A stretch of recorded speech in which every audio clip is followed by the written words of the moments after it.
తాండూర్ జనజాతర సభలో ముఖ్యమంత్రి రేవంత్ రెడ్డి మాట్లాడుతున్నారు. ప్రత్యక్ష ప్రసారం ద్వారా చూద్దాం.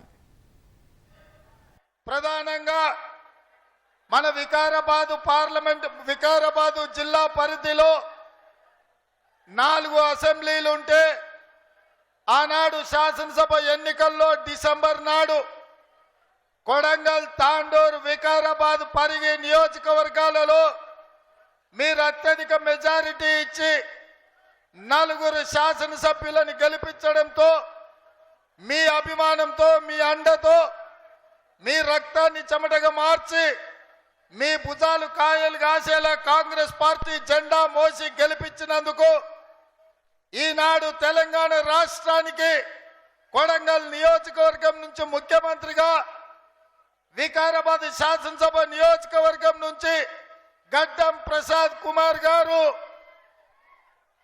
శాసనసభ స్పీకర్ గా రాష్ట్రంలో అత్యంత కీలకమైన 2 పదవులు, అది ముఖ్యమంత్రి పదవి, శాసనసభాపక్ష స్పీకర్ గా మన వికారాబాద్ జిల్లాకే దక్కింది అనంటే ఈనాడు కాంగ్రెస్ పార్టీ ప్రభుత్వంలో మనకిచ్చిన జిల్లాకు ఎంత ప్రాధాన్యత ఉందో మిత్రులందరినీ అర్థం చేసుకోమని నేను విజ్ఞప్తి చేస్తున్నా. మిత్రులారా, ఎక్కువ విషయాలు ప్రస్తావించను, కానీ 2 ప్రధానమైన అంశాలను ఈరోజు మీ ముందు పెట్టదలుచుకున్నా. చేవెళ్ల పార్లమెంటు నియోజకవర్గ ప్రజలని ఆలోచన చేసి తీర్పియమని అడుగుతున్నా. ఆనాడు డాక్టర్ వైఎస్ రాజశేఖర రెడ్డి గారు ముఖ్యమంత్రిగా ఉన్నప్పుడు, గడ్డం ప్రసాద్ గారు మంత్రిగా ఉన్నప్పుడు మన వెనుకబడిన ప్రాంతం, ఎడారి ప్రాంతం, కరువు ప్రాంతం, కందులే కాదు ఇతర పంటలు పండించాలి, మన ప్రాంతం పచ్చగా ఉండాలి అని ఆనాడు ప్రాణహిత చేవెళ్ల ప్రాజెక్టును మన ప్రాంతానికి నీళ్లు ఇవ్వడానికి వేల కోట్ల రూపాయల ఖర్చు పెట్టిండ్రు. కానీ తెలంగాణ రాష్ట్రం వచ్చిన తర్వాత చంద్రశేఖర్ రావు మన ప్రాంతానికి, మన వికారాబాద్, మన చేవెళ్ల, మన తాండూర్, మన పరిగి ప్రాంతానికి రావాల్సిన గోదావరి జలాలను ఈనాడు రద్దు చేసి ప్రాణహిత చేవెళ్ల ప్రాజెక్టును పడావు పెట్టి మన ప్రాంతాన్ని ఎడారిగా చేసిండు. అందుకే నేను ఇవాళ అడుగుతున్నా, బీఆర్ఎస్ వాళ్ళు చేసిన అన్యాయం ప్రాణహిత చేవెళ్ల మన ప్రాంతానికి రాలే. అదే విధంగా ఆనాడు పాలమూరు రంగారెడ్డి ఎత్తిపోతల పథకం ద్వారా కృష్ణానది జలాలను మన మక్తల్, నారాయణపేట, కొడంగల్, తాండూర్, పరిగి, వికారాబాద్ ప్రాంతాలకు ఇవ్వాలని సాగునీటి ప్రాజెక్టులతో మన ప్రాంతం పచ్చని పంటలు పండాలని పాలమూరు రంగారెడ్డి ఎత్తిపోతల పథకం ఆనాడు కాంగ్రెస్ పార్టీ మంజూరు చేసింది. కానీ నరేంద్ర మోడీ గారు, భారతీయ జనతా పార్టీ ఈ 10 సంవత్సరాలు అనుమతి ఇవ్వక పాలమూరు రంగారెడ్డి ఎత్తిపోతల పథకానికి జాతీయ హోదా ఇవ్వకపోవడం వల్ల ఇవాళ కృష్ణానది జలాలు కూడా మన ప్రాంతానికి రాలేదు. ఈ రోజు కూడా మనము కరువు కాటకాలతో రైతుల ఆత్మహత్యలతో చనిపోతున్నాం. ఇవాళ మనం పండించే కందులు మన ప్రాంతంలో అమ్ముకుంటే గిట్టుబాటు ధర రాకపోవడానికి కారణం ఈరోజు బీజేపీ, బీఆర్ఎస్ పార్టీలే. అందుకే ఈరోజు ఈ ఎన్నికల్లో రాష్ట్రంలో కాంగ్రెస్ పార్టీ అధికారంలోకి వచ్చింది. వికారాబాద్ వరకు ఎంఎంటీఎస్ రైలు రావాలన్నా, ఈ ప్రాంతానికి గోదావరి జలాలు రావాలన్నా, ఈ ప్రాంతంలో కృష్ణానది జలాలతో మన పొలాలు తడవాలన్నా కేంద్రంలో కూడా కాంగ్రెస్ అధికారంలోకి రావాలి. చేవెళ్ల పార్లమెంటు నియోజకవర్గంలో డాక్టర్ రంజిత్ రెడ్డి గెలవాలి. ఇదే కాదు, ఈరోజు ఈ ప్రాంతంలో ఉన్న సమస్యలు, వికారాబాద్ శాటిలైట్ సిటీ కావచ్చు, వికారాబాద్కి ఎంఎంటీఎస్ రైలు కావచ్చు, మన ప్రాంత అభివృద్ధి అర్ధాంతరంగా ఆగిపోయింది. మన వికారాబాద్ అనంతగిరి కొండల్లో పుట్టిన మూసీ నది నల్గొండ జిల్లా వరకు వెళ్తుంది. ఇవాళ పచ్చని పంటలకు ఉండాల్సిన మూసి ఈరోజు కాలుష్యమై ఈరోజు నరక కూపంగా తయారైంది. అందుకే మూసీ రివర్ డెవలప్మెంట్ ఫండ్ పేరు మీద అభివృద్ధి చేసుకోవాలి అని అంటే కేంద్రంలో, రాష్ట్రంలో కాంగ్రెస్ అధికారంలో ఉండాలి.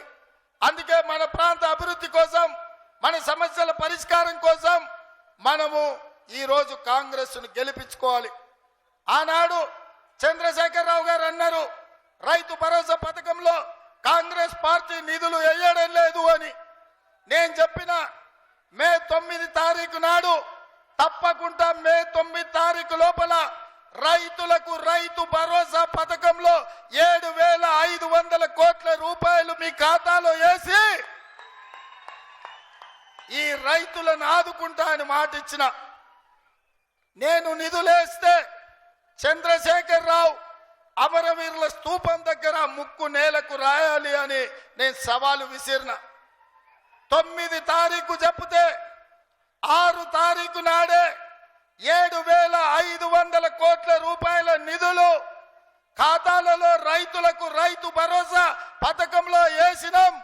ఇప్పుడు చంద్రశేఖరరావుని అడుగుతున్నా, నువ్వు సవాలు చేసినావు కదా, రైతు భరోసా నిధులు మేము వేసినాం కదా, నీకేం మాత్రం సోయి ఉన్నా అమరవీరుల స్తూపం దగ్గరకు వచ్చి ముక్కుకు నేలకు రాయాలి అని కాంగ్రెస్ పార్టీ డిమాండ్ చేస్తుంది. అదే విధంగా ఆయన అల్లుడు హరీష్ రావు గారు రైతు రుణమాఫీ చేయలేదన్నాడు. నేను చెప్పిన 15 ఆగస్టు లోపల రైతు రుణమాఫీ చేసి తీరుతా అన్న. హరీష్ రావు చెయ్యలేను, చేస్తే రాజీనామా చేస్తా, మళ్ళీ ఎన్నికల్లో పోటీ చేయను అన్నాడు. అందుకే ఈరోజు వికారాబాద్ జిల్లా రైతాంగం సాక్షిగా తెలంగాణ రాష్ట్రంలో ఉన్న కోట్లాది రైతులకు నేను మాట ఇస్తున్నా. మన అనంతగిరి కొండల్లో ఉన్న పద్మనాభ స్వామి సాక్షిగా, అనంతగిరి కొండల్లో ఉన్న పద్మనాభుడి సాక్షిగా 15 ఆగస్టు లోపల రైతులకు 2 లక్షల రూపాయలు రుణమాఫీ చేసి ఈ తెలంగాణ రైతాంగం యొక్క రుణం తీర్చుకునే బాధ్యత నేను తీసుకుంటా.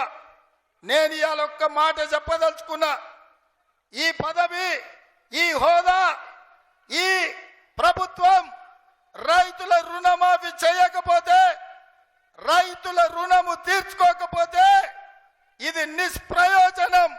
అందుకే రైతుల రుణం తీర్చుకొని రైతులను ఆదుకునే బాధ్యత ఇందిరమ్మ రాజ్యంలో కాంగ్రెస్ పార్టీ తీసుకుంటుంది.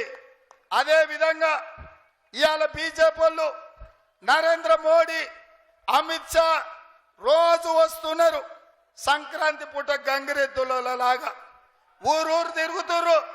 సంక్రాంతి పూట గంగిరెద్దులో ఎట్లా తిరుగుతారో నేను ఇవాళ గుర్తు చేయదలుచుకున్నా, మోడీని ప్రశ్నించదలుచుకున్నా.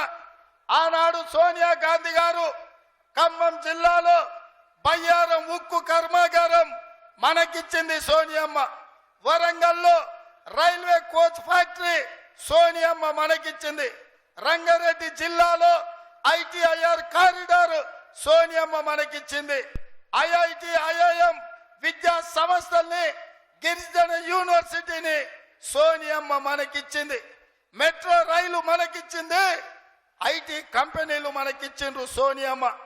మరి ఇవాళ బీజేపీ 10 ఏళ్లలో మనకేమిచ్చింది సోదరులారా? ఏమిచ్చింది?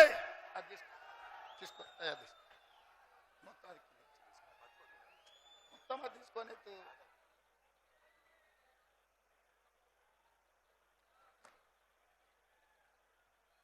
రంజిత్కి ఇచ్చేసాను. ఇవాళ నేను మిమ్మల్ని అడుగుతున్నా, ఖమ్మంలో బయ్యారం ఉక్కు కర్మాగారం మనం అడిగితే బీజేపీ మనకేమిచ్చింది? వరంగల్ జిల్లాలో రైల్వే కోచ్ ఫ్యాక్టరీ మనం అడిగితే మోడీ మనకేమిచ్చిండు? ఐటీఐఆర్ కారిడార్ మనం అడిగితే బీజేపీ ఏమిచ్చింది? ఐఐటి, ఐఐఎం మనం అడిగితే మోడీ ఏం తెచ్చిండు? మరి నేను అడుగుతున్న మిత్రులారా, మనం ఇన్ని అడిగితే ఏమి ఇవ్వకుండా ఇవాళ గాడిద గుడ్డు ఇచ్చిన బీజేపీకి కర్రు కాల్చి వాత పెడతామా లేదా? అందుకే బీజేపీ ఏమిచ్చిందని నేనంటే గాడిద గుడ్డు అని మీరు అనాలి. మోడీ ఏం తెచ్చిందంటే గాడిద గుడ్డు అని మీరు అనాలి. సిద్ధమా? సిద్ధమా? సిద్ధమా? సిద్ధమా? బీజేపీ ఏమిచ్చింది? మోడీ ఏం తెచ్చిండు? బీజేపీ ఏమిచ్చింది? మోడీ ఏం తెచ్చిండు? గట్టిగా మోడీకి వినిపించాలి. బీజేపీ ఏమిచ్చింది? మోడీ ఏం తెచ్చిండు? బీజేపీ ఏమిచ్చింది? గాడిద గుడ్డిచ్చిన బీజేపీకి కర్రు కాల్చి వాత పెట్టాల్సిన అవసరం ఉన్నది. అదే విధంగా బీజేపీ వాళ్ళు పదే పదే శ్రీరామ్ నవమి, హనుమాన్ జయంతి దేవుళ్ళని చూపించి ఓట్లు అడగాలంటారు. నేను అడుగుతున్న మిత్రులారా, శ్రీరామ నవమి మన తాతలు ముత్తాతలు చేయలేదా? హనుమాన్ జయంతి మనం చేయలేదా? పోషమ్మకు, మైసమ్మకు, ఎల్లమ్మకు, గ్రామ దేవతలకు కోడి కొయ్యలేదా? కళ్ళు కొయ్యలేదా? మనం ఇన్ని హిందువుల పూజల్ని, పండుగల్ని చేసిన మనకు ఇవాళ దేవుడి పేరు మీద విభజించాలని చూస్తారు. అందుకే బీజేపీలకు నేను చెప్పిన, దేవుడు గుడిలో ఉండాలి, భక్తి గుండెల్లో ఉండాలి, వాడే అసలైన హిందూ అని చెప్పిన. దేవుడు గుడిలో ఉండాలి, భక్తి గుండెల్లో ఉండాలి, వాడే అసలైన హిందువు. పోలింగ్ బూతులల్లా బిచ్చమడుకున్నట్టు దేవుడి పేరు మీద ఓట్లు అడుక్కునేవాడు హిందూ ద్రోహి. అట్లాంటి వాళ్ళను అందుకే ఇవాళ మనము ఓడించాలి.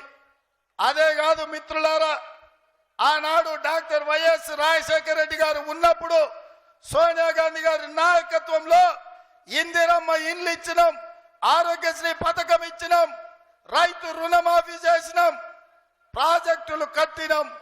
ఈ రోజు కూడా అదే విధమైన పాలన, అదే విధమైన అభివృద్ధి మనం చేసుకుందాం. అందుకే రంజిత్ రెడ్డిని చేవెళ్ల పార్లమెంటు నియోజకవర్గం నుంచి 1,00,000 మెజార్టీతో గెలిపించాల్సిందిగా ఈడికొచ్చిన వేలాది మంది మన కాంగ్రెస్ పార్టీ కార్యకర్తలను నేను కోరుకుంటున్నా. 1,00,000 మెజారిటీ ఇవ్వడానికి మీరు సిద్ధమా? సిద్ధమా? సిద్ధమా? సిద్ధమా? సిద్ధమా? సిద్ధమా? నేను 1,00,000 అంటే మీరు పక్కా అనాలి. ఓకే, 1,00,000 1,00,000 1,00,000 1,00,000 1,00,000 1,00,000 1,00,000 వెనకాల ఉన్నోళ్ళు కూడా అనాలి, ఆ వెనకాల దూరంగా ఉన్నోళ్ళు కూడా అనాలి. 1,00,000 1,00,000 1,00,000 1,00,000 1,00,000 జై కాంగ్రెస్, జై జై కాంగ్రెస్. హస్తం గుర్తుకే, హస్తం గుర్తుకే. ధన్యవాదాలు మిత్రులారా. श्री मनोहर रेड्डी जी, श्री रोहित चौधरी जी, मंच पर उपस्थित सभी कांग्रेस के नेतागण, सभी कांग्रेस के पदाधिकारी, कार्यकर्तागण, मेरी प्यारी बहनें, मेरे प्यारे भाई, आप सबका इस सभा में बहुत बहुत स्वागत. వేదిక మీద ఆసీనులైనటువంటి గౌరవ ముఖ్యమంత్రి గారికి, దీపాదాస్ మున్షి గారికి, శాసన సభాపతి గారికి, శాసనసభ్యుల వారికి, అదేవిధంగా వేదిక మీద ఆసీనులైనటువంటి ఇతర కాంగ్రెస్ పెద్దలకు, ఈ కార్యక్రమానికి అసంఖ్యాకంగా విచ్చేసినటువంటి సోదర సోదరి మణులందరికీ కూడా సాదరంగా స్వాగతం పలుకుతూ ఉన్నాను. ये चिलकुरी बाबा जी की पवित्र धरती है, उनका मेरी तरफ से नमन. ये वो धरती भी है जिससे मेरे परिवार का एक पुराना और बहुत गहरा रिश्ता रहा है. ఈ ప్రాంతం పవిత్రమైనటువంటి బాబా గారి యొక్క పుణ్యస్థలం. ఈ ప్రాంతంతో నాకు అత్యంత అవినాభావ సంబంధం ఉంది. ఈ ప్రాంతం అంటే నాకు ఒక ప్రత్యేకమైనటువంటి శ్రద్ధ, ప్రేమ కూడా ఉంది. आपने इंदिरा गांधी जी को सम्मान दिया, अपनी श्रद्धा दी, अपना प्यार दिया. మీరంతా కూడా శ్రీమతి ఇందిరాగాంధీ గారికి మీ ప్రేమను పంచారు, ప్రభుత్వాన్ని ఇచ్చారు. వారి పట్ల మీ అందరూ కూడా ఎంతో ఆప్యాయతను, అనురాగాన్ని కూడా కనబరిచారు. और उन्होंने अपने पूरे दिल से आपका सम्मान किया और आपका प्यार लौटाया. మీరందరూ ఏ రకంగానైతే తనకు ప్రేమను పంచారో అదే రకంగా శ్రీమతి ఇందిరాగాంధీ గారు కూడా మనస్ఫూర్తిగా మీ అందరినీ ప్రేమించారు, మీ అందరికీ తన ప్రేమను అభిమానాన్ని కూడా పంచారు. मेरी माता जी श्रीमती सोनिया गांधी को आप सोनियम्मा बोलते हैं. आपने उनको अपनी मां बनाया, मेरी मां है. इस सम्मान के लिए मैं आपकी आभारी हूं और इस सम्मान से मेरा और आपका रिश्ता भी बनता है कि हम भाई बहन हैं. మీరు నా తల్లి అయినటువంటి సోనియా గాంధీ గారిని మీరు కూడా సోనియమ్మ అని ప్రేమగా పిలిచి తల్లి పాత్రకునిచ్చారు. కాబట్టి ఈ పాత్ర ద్వారా మీరు నేను కూడా ఒక అనుబంధంలో, ఒక బంధంలో, ఒక సంబంధంలో ఇరుక్కుంటాం. ఆ సంబంధమే సోదర సోదరీమణుల యొక్క సంబంధం. हमारी जो कांग्रेस की प्रदेश सरकार है वो आपके लिए आज दिन रात काम कर रही है. कुछ समय पहले जब यहाँ के चुनाव थे हम सब आपके बीच आए और हम सब ने आपको कहा कि एक ऐसी सरकार बनाओ, एक ऐसी सरकार चुनो जो आपके लिए समर्पित रहे, जो आपकी सेवा करे, जिसकी नीतियां आपके लिए बने. ఇక్కడ ఎన్నికలు శాసనసభకు జరిగినప్పుడు మేము మీ మధ్యలో వచ్చి అడిగాం, ప్రభుత్వాన్ని స్థాపించడంలో మాతో సహకరించండి, ఒక ప్రజా ప్రభుత్వాన్ని స్థాపించడంలో మాకు పూర్ణ అధికారాన్ని ఇవ్వండి, మద్దతునివ్వండి అన్నాం. తద్వారా మీరందరూ కూడా మాకు మద్దతునిచ్చారు. ఒక ప్రజా ప్రభుత్వం ఏర్పాటు అయ్యేందుకు మార్గాన్ని సుగమం చేశారు. ఒక ప్రజా ప్రభుత్వాన్ని ఇక్కడ ఏర్పాటు చేశారు. आपने उस चुनाव में रेवंत जी और हमारी कांग्रेस के प्रत्याशियों को जिताकर अपने प्रदेश में एक ऐसी सरकार की शुरुआत की जो सच्ची राजनीति, सेवा की राजनीति करके आपको दिखाती है. మీరు రేవంత్ రెడ్డి గారి నేతృత్వంలో ఏర్పడినటువంటి ప్రభుత్వాన్ని ఎన్నుకుని నిజమైనటువంటి రాజనీతిని చేసే ఒక ప్రభుత్వాన్ని ఎన్నుకున్నారు. ప్రజాసేవకు పునరంకితం అయ్యేటటువంటి ప్రభుత్వాన్ని మీరు ఎన్నుకోవటం జరిగింది. कांग्रेस पार्टी की राजनीति की नींव महात्मा गांधी ने डाली. जब उन्होंने हमारी आजादी का आंदोलन कराया उस समय हमारे असूल उन्होंने हमें सिखाए. కాంగ్రెస్ పార్టీ యొక్క పునాది ఏదైతే ఉందో మహాత్మా గాంధీ గారు వేయటం జరిగింది. మహాత్మా గాంధీ గారి ద్వారా వేయబడ్డటువంటి ఆ పునాది రాయి ఒక ఉన్నతమైన జీవన విధానం, ఒక ఉన్నతమైన ఆదర్శవంతమైనటువంటి ప్రభుత్వ విధానం ఎలా ఉండాలో వారు నేర్పించడం జరిగింది. वो असूल थे जिसने हमारे देश को आजाद किया. वो असूल थे जिसने हमारे संविधान को बनाया, हमारे लोकतंत्र की नींव डाली. వారే ఈ ప్రభుత్వం స్వాతంత్రం సాధించడం కోసం వారు పరిపూర్ణమైనటువంటి ఒక మార్గదర్శకాన్ని, ఒక నివేదికను తయారు చేశారు. తద్వారా ఈ దేశానికి స్వాతంత్రాన్ని సముపార్జించడం కోసం ఒక ప్రణాళికాబద్ధంగా పోరాటం చేశారు. और कांग्रेस का सबसे जो गहरा असूल है ये है कि जनता लोकतंत्र में सर्वोपरि होती है. जनता की हमेशा सुनवाई होनी चाहिए. ఈ కాంగ్రెస్ ప్రభుత్వం యొక్క ఒకే ఒక లక్ష్యం ఏమిటంటే అది ప్రజల కోసం పనిచేస్తోంది. ప్రజలు తమ సమస్యలు ఏమి చెప్పినా, ఎప్పుడు చెప్పినా వినడానికి సిద్ధంగా ఉంటుంది. यहाँ बैठे एक एक नेता को ये मालूम है कि उनकी जवाबदेही आपके प्रति है. ఇక్కడ కూర్చున్నటువంటి ప్రతి నేత, గెలిచినటువంటి ప్రతి నేత మీకు సమాధానం చెప్పాల్సి ఉంటుంది అనేటటువంటి ఒక భయంతో ఉంటారన్న సంగతి మీ అందరికీ తెలుసు. यहाँ बैठा एक एक नेता जानता है कि सत्ता आपने दी है, शक्ति आपने दी है, सम्मान आपने दिया है और उस सम्मान और उस शक्ति का आदर होना चाहिए. మీరు ఈ ప్రభుత్వానికి కావాల్సినటువంటి శక్తిని ఇచ్చారు, ఒక శక్తివంతమైనటువంటి ప్రభుత్వాన్ని ఇచ్చారు. ఈ ప్రభుత్వం యొక్క శక్తి యుక్తులు ఏవైతే ఉన్నాయో అవన్నీ మీ సేవకు పనికి రావాలి, అవన్నీ మీకు ఉపకరించాలి.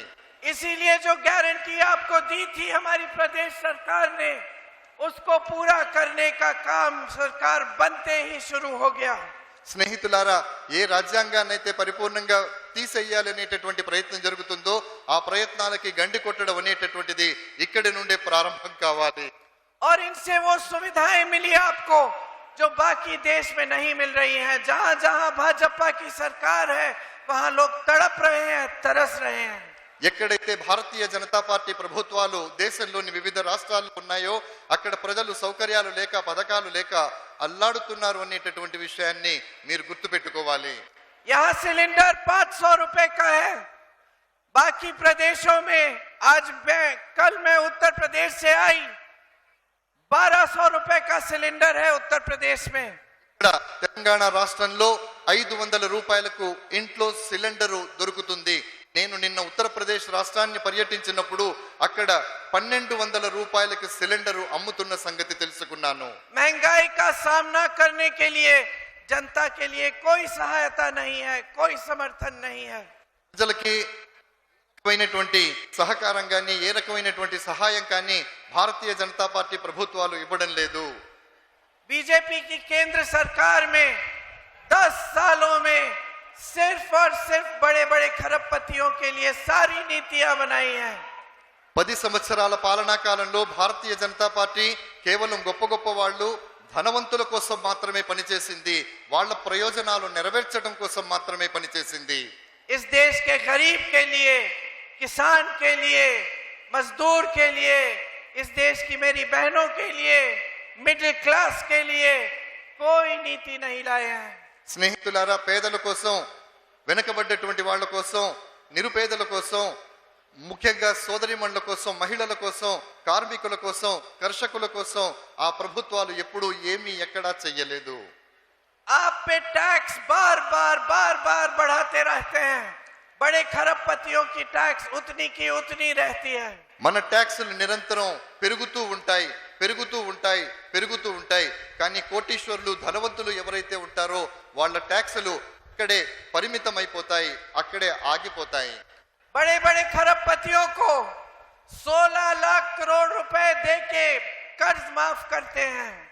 ధనవంతులైనటువంటి 16 లక్షల కోట్ల రూపాయలు రుణాలని మాఫీ చేయటం జరుగుతుంది, రద్దు చేయటం జరుగుతుంది. देश का किसान 1 लाख रुपए के लिए 50,000 रुपए के लिए आत्महत्या करता है क्योंकि कर्ज नहीं चुका पा रहा है, लेकिन सरकार से कोई भी समर्थन नहीं मिलता. స్నేహితులారా, పేద రైతులు ఎవరైతే ఉంటారో వాళ్ళు 50,000 కోసం 1,00,000 రూపాయలు రుణం కట్టలేక ఆత్మహత్యలు చేసుకుంటున్నటువంటి పరిస్థితులు మనం చూస్తున్నాం. వాళ్ళకి ప్రభుత్వం నుండి ఎప్పుడూ ఎలాంటి సహకారం అందడం లేదు. उसके खेत खराब होते हैं, नुकसान होता है, बारिश से, ओले से भुगतान नहीं मिलता, कर्ज लेना पड़ता है. उसकी बेटी की शादी होती है तो कर्ज लेना पड़ता है. उसके बच्चों को शिक्षित करना है तो कर्ज लेना पड़ता है और सरकार की तरफ से कोई मदद नहीं आती. స్నేహితులారా, వర్షాలు పడ్డా, వడగళ్ల వానతో పంటలు నష్టపోయినా వాళ్లకు ఎలాంటి పంట సహాయం దొరకడం లేదు. వాళ్ళ అమ్మాయి పెళ్లి చేయాలన్నా, పిల్లలకు చదివించాలన్నా, అనారోగ్యంతో ఆసుపత్రికి వెళ్ళినా వాళ్ళు ఆ డబ్బులు తెచ్చుకోవటం కోసం అధికమైనటువంటి వడ్డీ రేట్లతో రుణాలు తీసుకోవాల్సినటువంటి పరిస్థితులు ఏర్పడుతున్నాయి. ప్రభుత్వం ఎలాంటి సహకారాన్ని అందించటం లేదు. जो लोग मेहनत से अपने छोटे छोटे बिजनेस, छोटे कारोबार शुरू करते हैं, उनके लिए मुश्किलें बढ़ती चली गई इन 10 सालों में. उनको చిన్న చిన్న వ్యాపారాలు చేసేటటువంటి వాళ్ళు ఎవరైతే ఉన్నారో వాళ్ళు చిన్న చిన్న వ్యాపారాలు చేసేటటువంటి వాళ్ళ సమస్యలు ఏటికి ఆ ఏడాది పెరుగుతూ పోతున్నాయి, పెరుగుతూ పోతున్నాయి, పెరుగుతూ పోతున్నాయి. नोटबंदी और जीएसटी जैसी नीतियों ने उनकी कमर तोड़ी. उनकी कमाई कम हो गई, किसान की कमाई कम हो गई, मजदूरों की कमाई कम हो गई, स्टार्टअप्स में कमाई कम हो गई, आईटी सेक्टर में कमाई कम हो गई और जहां जहां जरूरत है वहां सब मुश्किल हो गया, सब संघर्ष बढ़ गए. స్నేహితులారా, నోట్ల రద్దు కానివ్వండి, జిఎస్టి కానివ్వండి, ఇవి రావడం వల్ల సామాన్యుని యొక్క నడ్డి విరిగిపోయింది. రావాల్సినటువంటి పెట్టుబడులు రావడం లేదు, వ్యాపారాలు చేసుకునేటటువంటి వ్యాపారాలు కుంటుపడిపోయాయి, విద్యా వ్యవస్థ సమూలంగా నాశనం అయిపోతుంది. కాబట్టి ఎక్కడ అభివృద్ధి జరగాలో అది జరగడం లేదు, అది ఎక్కడ ఎవరి కోసం జరగాలో వాళ్ళ కోసం మాత్రమే జరుగుతోంది. आपने पल्लमूरू रेंगारेड्डी प्रोजेक्ट के लिए नेशनल स्टेटस मांगा, आपको मिला? మన ప్రాజెక్టు కోసం ప్రభుత్వానికి డబ్బులు అడగటం జరిగింది, అది మనకు వచ్చిందా? చెప్పండి, వచ్చిందా? नहीं मिला. आपने IIM, केंद्रीय विद्यालय, मेडिकल कॉलेज, नवोदय विद्यालय मांगा, इनमें से एक भी आपके क्षेत्र में आया? ఐఐఎం, మెడికల్ కాలేజ్, నవోదయ లాంటి విద్యా సంస్థలు మన ప్రాంతానికి కావాలని మనం ప్రభుత్వాన్ని అడిగాం. ప్రభుత్వం మనకి ఎప్పుడైనా ఇచ్చిందా? आपने फंड्स में अपना हिस्सा मांगा, बाढ़ से राहत के लिए मुआवजा मांगा, आपको मिला? మనం మన సంక్షేమం కోసం ప్రభుత్వం ఇవ్వవలసినటువంటి పథకాలను మనం అడిగాం. మనకు రుణమాఫీ కావాలని అడిగాం, కానీ ప్రభుత్వం ఎప్పుడైనా మనకిచ్చిందా? काजीपेट कोच फैक्ट्री और ट्राइबल यूनिवर्सिटी को पूरा करने की मांग थी, बनना शुरू हो गया था कांग्रेस के समय, फिर इन्होंने खत्म नहीं किया, काम पूरा नहीं किया। आपको इसके बारे में अच्छी जानकारी होगी। కాజీపేటలో కోచ్ ఫ్యాక్టరీ, అలాగే ఇతరత్ర గొప్ప పనుల్ని మనం ఇక్కడ ప్రారంభించాం కాంగ్రెస్ పార్టీ హయాంలో. ఆ పనులు అప్పుడు ప్రారంభమయ్యాయి, కానీ ఆ పనులన్నీ కూడా భారతీయ జనతా పార్టీ ప్రభుత్వం వచ్చిన తర్వాత ఎక్కడ పనులు అక్కడ పూర్తిగా ఆగిపోయాయి. आज देश में सबसे ज्यादा बेरोजगारी है। 45 सालों में 70 करोड़ लोग बेरोजगार हैं। 30 लाख सरकारी पद खाली है केंद्र में। ఈ రోజు దేశంలో 70 కోట్ల మంది నిరుద్యోగులు మనకు కనబడుతున్నారు. అయితే కేంద్రంలో 30 లక్షల ప్రభుత్వ ఉద్యోగాలు ఖాళీగా నిర్వీర్యంగా అక్కడ ఉన్నాయి. పన్నులు ట్యాక్స్ ఏదైతే ఉందో అది మీరు చెల్లిస్తూ ఉన్నారు. आपकी सारी संपत्ति 2-3 बड़े-बड़े खरबपतियों को दी जा रही है आपके आंखों के सामने। మన యొక్క పూర్తి సంపద ఏదైతే ఉందో దేశంలో ఉన్నటువంటి కేవలం 2 లేదా 3 కోటీశ్వరులు ధనవంతులైనటువంటి వాళ్ళ జాబితాలోకి వెళ్ళిపోతోంది. सारे टीवी के चैनल, सारी मीडिया इन्हीं खरबपतियों ने खरीद रखी है। దేశంలో ఉన్నటువంటి పెద్ద పెద్ద మీడియా సంస్థలు, పెద్ద పెద్ద కంపెనీలు ఇవన్నీ కూడా వాళ్ళ చెప్పు చేతల్లోకి వెళ్ళిపోయాయి. आपको सच्चाई दिखाई भी नहीं देती। మీకు వాస్తవం ఏదైతే ఉందో అది తెలిసేటటువంటి అవకాశం లేకుండా పోతోంది. सिर्फ बड़े-बड़े मंच, बड़े-बड़े इवेंट, बहुत बड़े-बड़े प्रोग्राम दिखाई जाते हैं। కేవలం మీకు పెద్ద పెద్ద ప్రాజెక్టుల ద్వారా పెద్ద పెద్ద కార్యక్రమాలు జరుగుతున్నట్టుగా పెద్ద పెద్ద కార్యక్రమాలు ఇవి మాత్రమే మీకు చూపించబడతాయి. और मोदी जी और इनके मंत्रियों की इतनी भी हिम्मत नहीं है कि चुनाव के समय आपसे वोट मांगने आए तो अपने काम के आधार पर मांगे।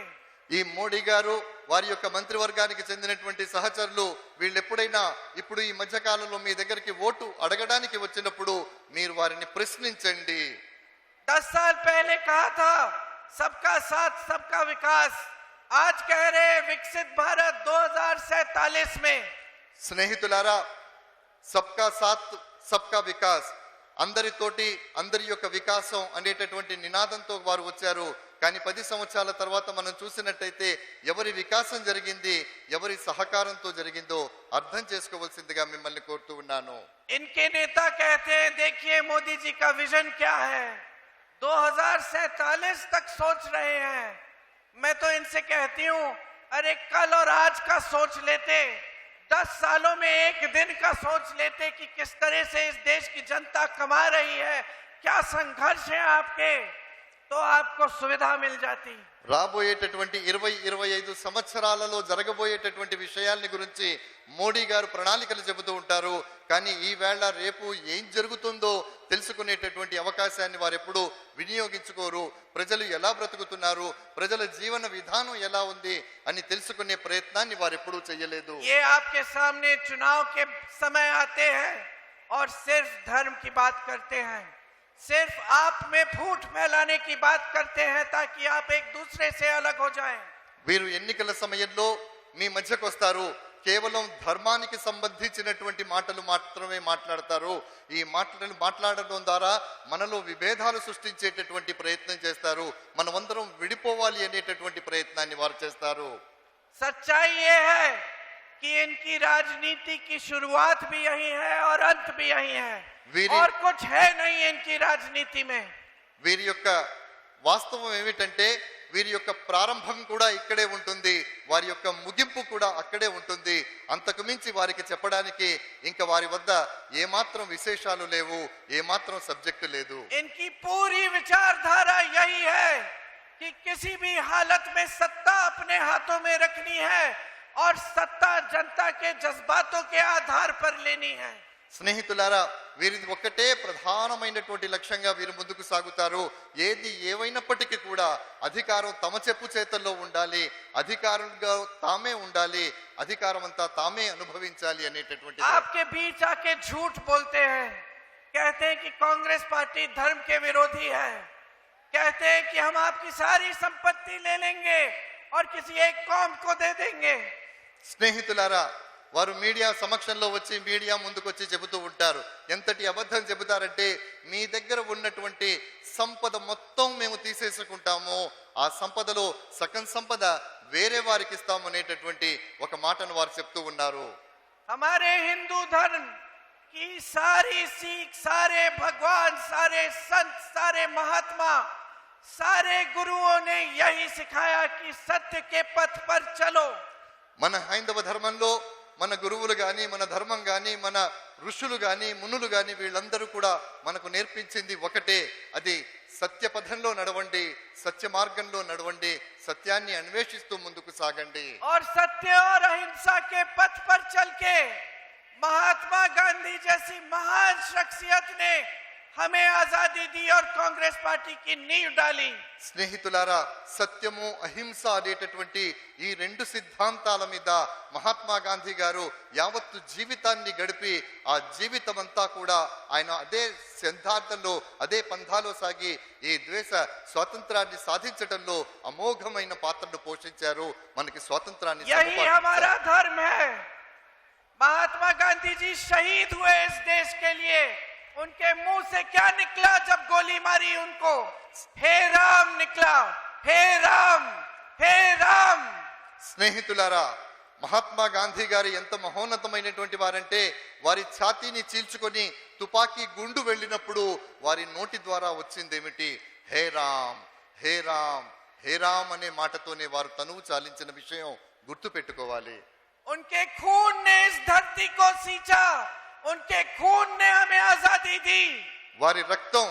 వారి రక్తం ఏదైతే ఉందో ఆ రక్తంతో ఈ ప్రాంతానికి సేద్యం చేయటం జరిగింది, ఆ రక్తంతోనే స్వాతంత్రాన్ని సముపార్జించటం జరిగింది.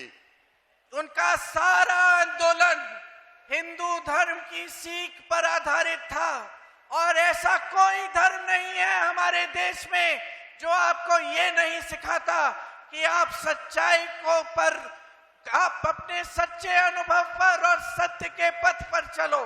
స్నేహితులారా, భారతదేశంలో ఉన్నటువంటి ధర్మాలలో ప్రతి ధర్మం కూడా సత్యాన్ని నడిపించండి, సత్యం మీదనే నడవండి, సత్యంతోనే జీవించండి అనేటటువంటి మాటను బోధిస్తుంది. హైందవ ధర్మం కూడా అదే సిద్ధాంతాన్ని మనకు బోధిస్తోందే తప్ప సిద్ధాంతాన్ని, అహింసను వదిలిపెట్టి హింసా మార్గంలో వెళ్ళమని ఏ ధర్మం ఎప్పుడూ బోధించదు. धर्म के नाम पर भाई भाई, बहन बहन को बांटना पाप है। స్నేహితులారా, ధర్మం పేరిట అన్నదమ్ముల మధ్య, సోదరుల మధ్య విభేదాలు సృష్టించేటటువంటి ప్రయత్నాలు జరుగుతూ ఉన్నాయి. धर्म के नाम पर लोगों को गुमराह करके उनसे सत्ता, उनसे शक्ति लेना पाप है। స్నేహితులారా, ధర్మం పేరిట మనుషుల్ని సమూహాలుగా విడగొట్టి మనుషుల్లో భేదభావాలు సృష్టించి తద్వారా అధికారాన్ని సిద్ధించుకొని అధికారంలో ఉండేటటువంటి తపన వాళ్ళలో స్పష్టంగా మనకు కనబడుతుంది. धर्म के नाम पर लोकतंत्र को कमजोर करना, जनता को कमजोर करना और ये कहना कि हम संविधान को बदल डालेंगे पाप है। స్నేహితులారా, ధర్మం పేరిట మనుషుల్ని విడగొట్టి, ధర్మం పేరిట ప్రజల్ని విడగొట్టి, ధర్మం పేరిట విభేదాలను నాటి భారత రాజ్యాంగాన్ని సమూలంగా మార్చివేయాలి అనేటటువంటి ప్రయత్నం చేయడం అనేది అది ఎంతవరకు ధర్మమో సమంజసమో మీరు ఆలోచించాలి. ये संविधान हमारे पूर्वजों के संघर्ष, उनके खून से लिखा गया है। స్నేహితులారా, మన రాజ్యాంగం ఏదైతే ఉందో మరి మొదటి తరాలు, మన ముందు తరాల వాళ్ళ యొక్క చెమట, రక్తం ధారబోసి వాళ్ళు ఆపాదించుకున్నటువంటి రాజ్యాంగం. ये संविधान मोदी जी ने नहीं लिखा, ये संविधान इस देश की जनता ने लिखा है। ఈ రాజ్యాంగం ఏదైతే ఉందో ఈ రాజ్యాంగాన్ని నరేంద్ర మోడీ గారు రాయలేదు, ఈ రాజ్యాంగాన్ని భారత ప్రజలైనటువంటి మనం రాసుకున్నాం. मैं इनसे कहना चाहती हूँ, सावधान रहो। इस देश की 140 करोड़ जनता है, ये संविधान इस जनता का है। ये जनता जान दे देगी, तुम्हें हमसे संविधान को बदलने नहीं देगी। స్నేహితులారా, అందుకే నేను మీ అందరికీ చెబుతున్నాను, ఈ దేశంలో 140 కోట్ల మంది ప్రజలు ఉన్నారు. ఈ 140 కోట్ల మంది ప్రజల యొక్క మనోవాంఛ, వాళ్ళందరి యొక్క జీవన ఆధారం ఈ దేశపు గమనం ఈ రాజ్యాంగం. ఈ రాజ్యాంగాన్ని ఎట్టి పరిస్థితుల్లో కూడా మనం మార్చనివ్వమని దృఢంగా చెప్పాల్సిన అవసరం ఉంది.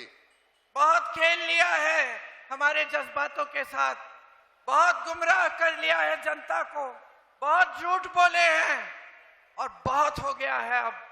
స్నేహితులారా, ఇప్పటి వరకు ఎంత చేయాలో అంత చేశారు. ఇంతవరకు ఎన్ని అబద్ధాలు చెప్పాలో అన్ని అబద్ధాలు చెప్పారు. ఇంతవరకు ప్రజల్లో ఎలాంటి స్పర్ధలు నెలకొల్పాలో అన్ని స్పర్ధల్ని కూడా వారు నెలకొల్పటం జరిగింది. जनता अब बर्दाश्त नहीं करेगी। ప్రజలు మీతో ఇక సహకరించే అవకాశం ఎంత మాత్రమూ లేదు. मंच पे आते हो चुनाव के समय, मोदी जी आएंगे, अमित शाह जी आएंगे, इनके तमाम नेता आएंगे, मुख्यमंत्री आएंगे, मंत्री आएंगे, तो मैं आपसे कहती हूं मेरे भाइयों और बहनों, उनसे पूछो क्या किया है हमारे लिए 10 सालों में। స్నేహితులారా, ఎన్నికల సమయంలో నరేంద్ర మోడీ గారు, అమిత్ షా గారు, వారి మంత్రులు, వారు ముఖ్యమంత్రులు వీళ్ళందరూ కూడా వేదిక మీదకి వచ్చి ఓట్లని అడుగుతుంటారు. అప్పుడు మీరు వారిని అడగండి, ఈ 10 సంవత్సరాల కాలంలో మీరు ఏం చేశారు అని. आपका प्रदेश इतना सक्षम है, हर जगह से यहाँ पूंजी आती है। आपने इस प्रदेश को मेहनत से बनाया, अपने खून पसीने से बनाया। ये आईटी इंडस्ट्री यहाँ हैदराबाद की, तमाम जो ये देश है यहाँ के किसानों ने बनाया, यहाँ के टेक्नोलॉजी में आपने इसको संपन्न बनाया। ये आपने किया ये काम। స్నేహితులారా, మీ ప్రాంతం చాలా సుభిక్షమైనటువంటిది. ఈ ప్రాంతం సుభిక్షం కావటానికి మీరంతా ఎంతో శ్రమించారు. మీ ప్రాంతంలో ఉన్నటువంటి విద్యాలయాలు కానీ, మీ ప్రాంతంలో ఉండేటటువంటి ఇతర విద్యా సంస్థలు కానీ, ఇవన్నీ కూడా మీరందరూ మీ స్వయం కృషితో మీరంతా కష్టపడి సంపాదించుకున్నది, మీరంతా కష్టపడి నిర్మించుకున్న ప్రాంతం మీ ప్రాంతం. इन भाजपा के नेताओं से कह दो, हम जागरूक हैं, हम तेलंगाना की जनता है। आपने बहुत फुसलाया, बहुत गुमराह किया। हम अब जवाब चाहते हैं, हम सच्ची राजनीति चाहते हैं, हम आपकी नफरत नहीं चाहते। స్నేహితులారా, ఇప్పుడు వారు వచ్చినప్పుడు చెప్పండి, ఇది తెలంగాణ ప్రాంతం, చైతన్యవంతమైనటువంటి ప్రాంతం. ఈ 10 సంవత్సరాల కాలంలో మీరు ఎన్ని అబద్ధాలు చెప్పాలో అంత అబద్ధాలు చెప్పారు, ఎంత మమ్మల్ని మోసగించాలో అంత మోసగించారు. కాబట్టి ఇక మేము మోసపోవడానికి గాని అబద్ధాలు వినడానికి గాని సిద్ధంగా లేము. మీరు మా కోసం ఏం చేశారో చెప్పాల్సినటువంటి బాధ్యత ఉందని ప్రశ్నించండి. इनको संदेश दो यहाँ से कि आप जानते हैं, आप समझते हैं कि इस नफरत से सिर्फ और सिर्फ जनता का नुकसान होता है। స్నేహితులారా, ఇక్కడి నుండి మీరు వారికి ఒక సంకేతాన్ని ఇవ్వండి. ఏ నఫరత్ అంటే విద్వేషం ఏదైతే ఉందో, ద్వేషం ఏదైతే ఉందో, అది పెంపొందించడం ద్వారా మనుషుల మధ్య దూరం పెరుగుతుంది కానీ దానివల్ల ప్రయోజనం ఏది ఉండదు అనేటటువంటి ఒక సంకేతాన్ని ఇవ్వవలసిందిగా మీ అందరినీ ఈ వేదిక మీద నుండి కోరుతున్నాను. आपके समाज में फूट फैलेगी तो किसी नेता का नुकसान होगा। మీ ప్రాంతంలో ఏదైనా ఒక విద్వేషం గనక రగిలినట్టయితే, ఏదైనా ఒక గొడవ గనక జరిగినట్టయితే ఆ ప్రాంతంలో ఉండేటటువంటి నేతకు ఏమైనా అవుతుందా నష్టం అని అడుగుతున్నాను. जब जब दंगे हुए हैं इस देश में, बताइए कौन से नेता का नुकसान हुआ है। ఈ దేశంలో అప్పుడప్పుడు అక్కడక్కడ ఘర్షణలు జరుగుతున్నాయి.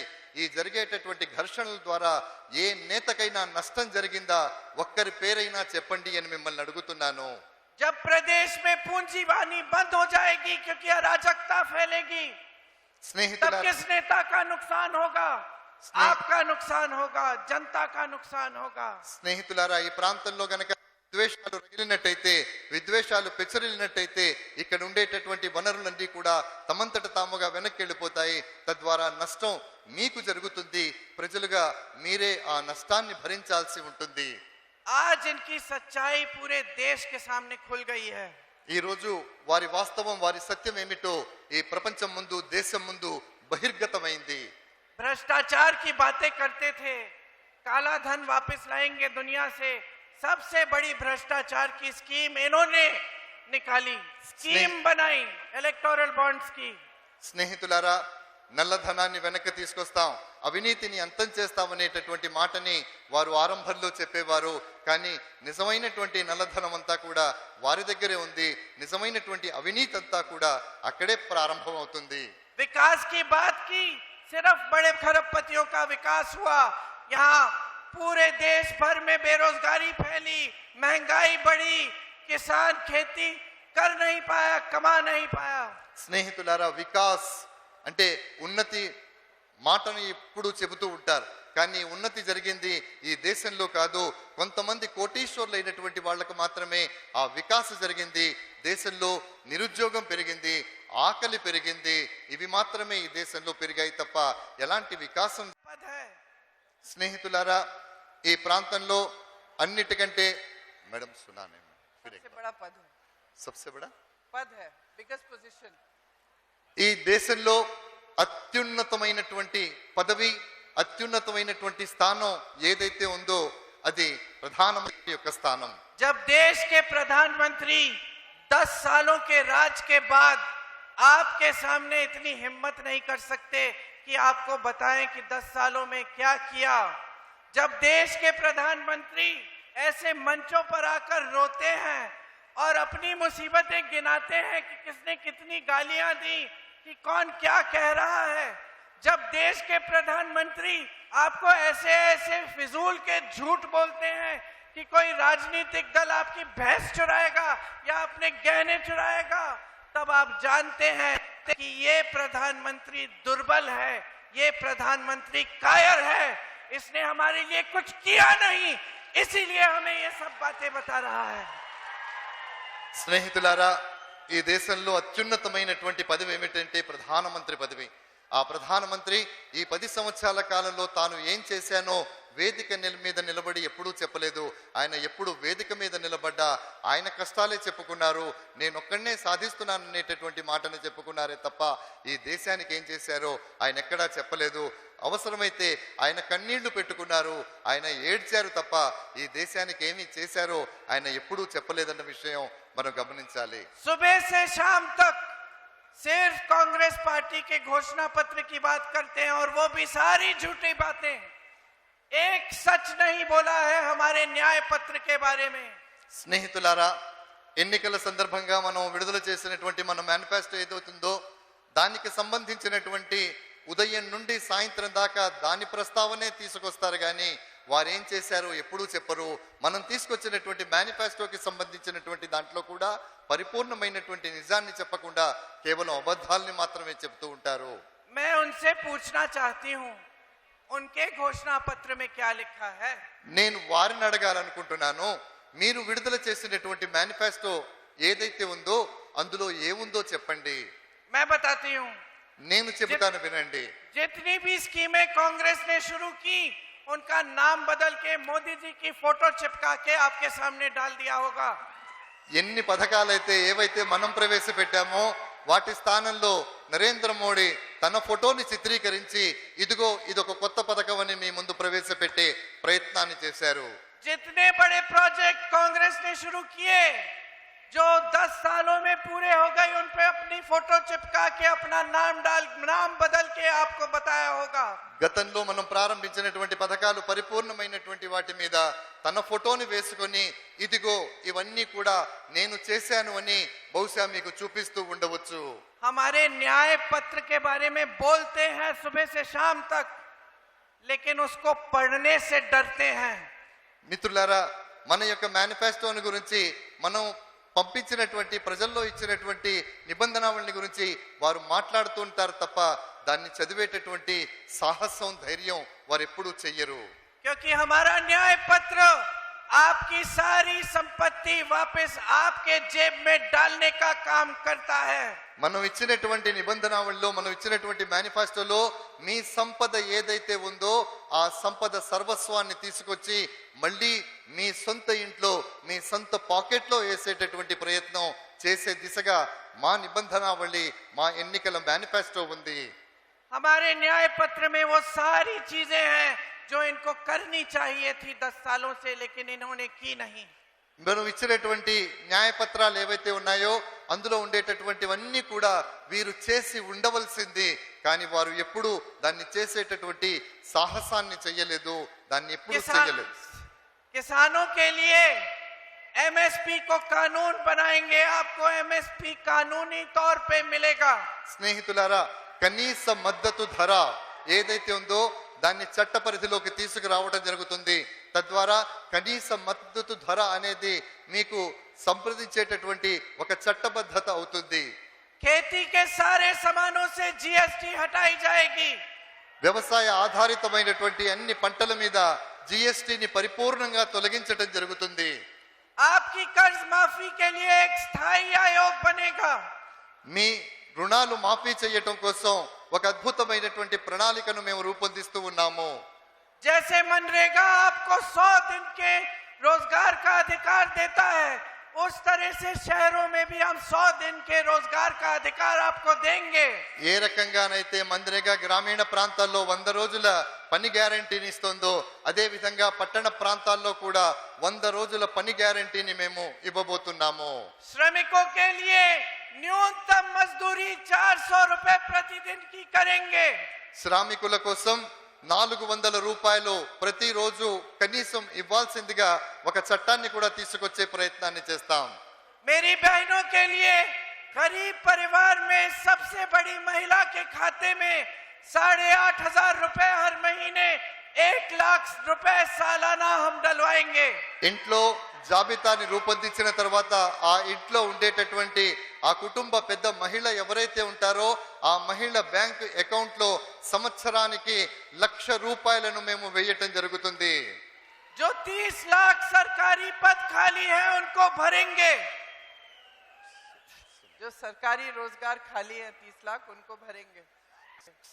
सरकार नहीं समझा मैडम, मैं इंग्लिश में बोलूं?